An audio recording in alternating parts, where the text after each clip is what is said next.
Good morning. This is Judge Dawson, and I'm bringing you another view from the bench. Today, I want to talk about some of the violence that's going on in our community, the larger community.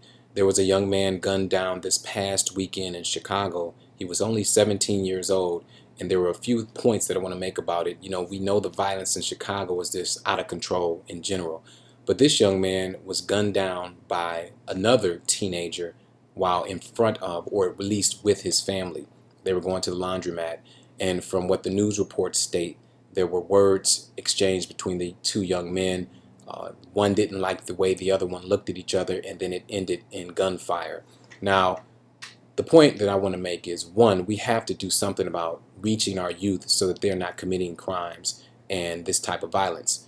Now, allegedly, both young men were involved in gangs, and if that is true, then that is a problem also. We're losing our youth because they are finding these gangs to be more important than the values that we instill as adults. So we have to get out of the club, quit being materialistic, and quit being self-centered and start working on building our community, because whether we realize it or not, this violence is going to eventually touch all of us. The other point I want to make is the fact that though this young man was with his family, there was no regard for his safety and no respect for the adults who were around. We have to do better, ladies and gentlemen, friends, members of the community. We have to do better.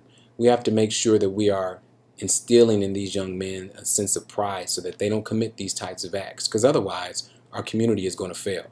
So that's Judge Dawson's view from the bench about the violence that's been taking place in our community. We all have to become cycle breakers. We all have to get involved and make sure that we are teaching these young people and giving them other options on how to express themselves other than the option of violence. Take care and be safe.